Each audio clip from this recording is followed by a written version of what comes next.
जय हिंद, वंदे मातरम, भारत माता की जय।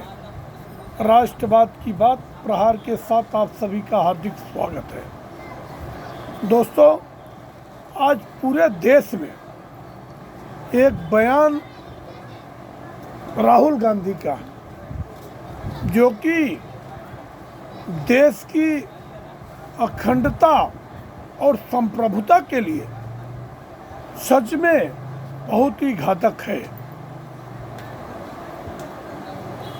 मतलब राहुल गांधी या तो अपने आप को एकदम भोला भाला बताना चाहते हैं कि मैं सच में बालक बुद्धि हूँ, या तो सच में देश विरोधी ताकतों के साथ मिलकर देश की एकता और अखंडता को खंड खंड करना चाहते हैं। आज अभी जस्ट एक बयान आया था, डॉक्टर मोहन भागवत जो आरएसएस के सरसंचालक हैं, उन्होंने राम मंदिर प्राण प्रतिष्ठा के एक पहली वर्षगांठ के मौके पर कहा उन्होंने कि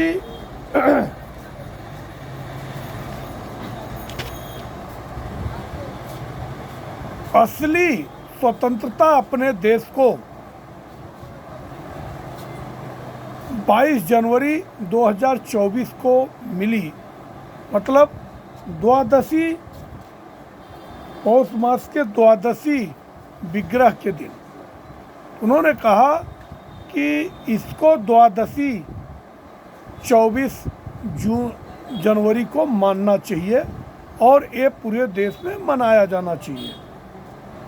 उन्होंने कहा कि देश द्वादशी के रूप में मनाया जाना चाहिए, क्योंकि यह अनेक सदियों से दुश्मन का आक्रमण झेलने वाले देश को सच्ची स्वतंत्रता इसी दिन मिली।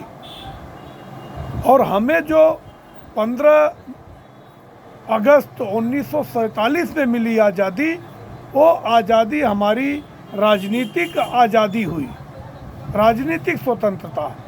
मगर जो दिल काल खंड के हिसाब से हर प्रकार से जो स्वतंत्रता मिली है, वो हमारे प्रभु श्री राम, जो कि मुगलों के द्वारा उनका मंदिर तोड़ दिया गया, उसके बाद वो एक प्रकार से जेल में थे, तालपत्री में रह रहे थे, उनको किसी प्रकार की आज़ादी नहीं थी।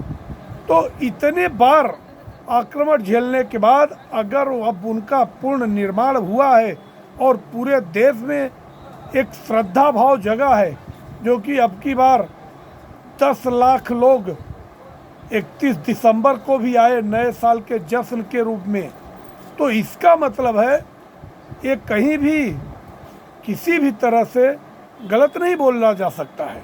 उन्होंने जो कहा है, अगर कांग्रेस पार्टी को ये लगता है कि आज़ादी 1947 में मिली और पूर्ण आज़ादी मिल गई, तो देश के जो भी अभी भी और भी बहुत सारे ऐसे विषय हैं जो कि उनको हम आज़ाद नहीं बोल सकते। तो इस विषय पे राहुल गांधी ने कहा कि ये जो मोहन भागवत जी ने कहा है, अगर ये विदेश में दूसरे देश में होते तो अब तक के अरेस्ट हो गए होते, इनके ऊपर राजद्रोह का मुकदमा लगना चाहिए। और दूसरी बात, राहुल गांधी ने कहा भारतीय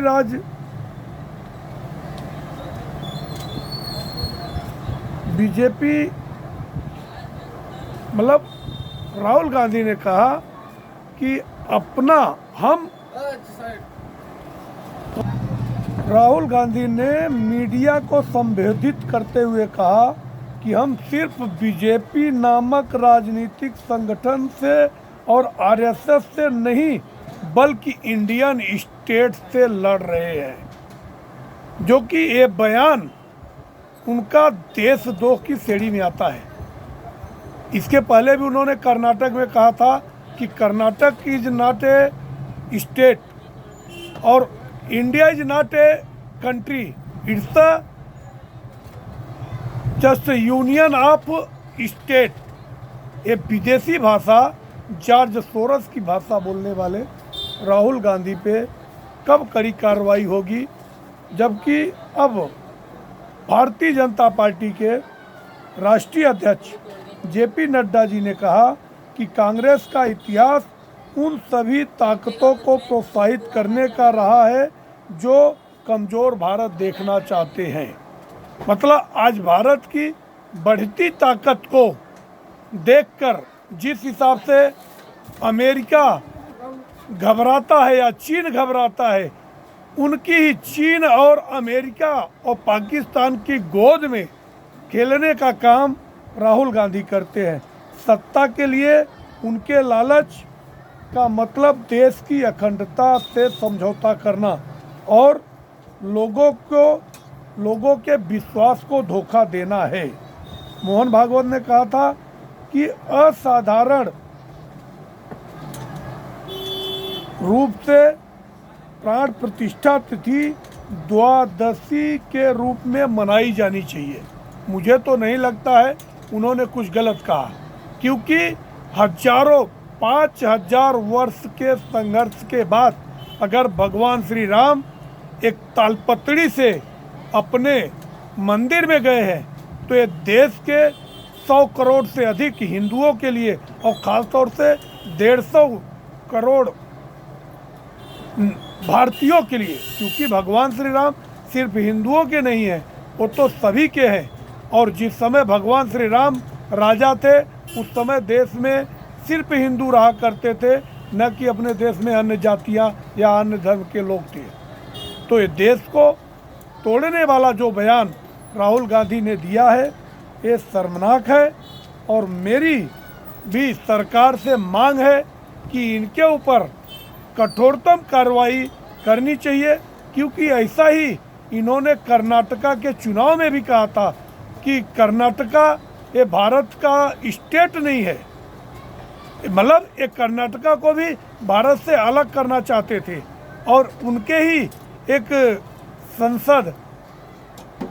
सांसद ने कहा था कि भारत को मतलब नॉर्थ इंडिया और साउथ इंडिया को अलग अलग कर देना चाहिए। तो ऐसे बार बार, एक बार नहीं बार बार जॉर्ज सोरस के पैसे पे पलने वाले ये राहुल गांधी, इनके ऊपर अब तो कठोरतम कार्रवाई करने का समय आ गया है। और मेरी भारत सरकार से मांग है कि इनके ऊपर एक्शन होना चाहिए। जय हिंद, वंदे मातरम, भारत माता की जय।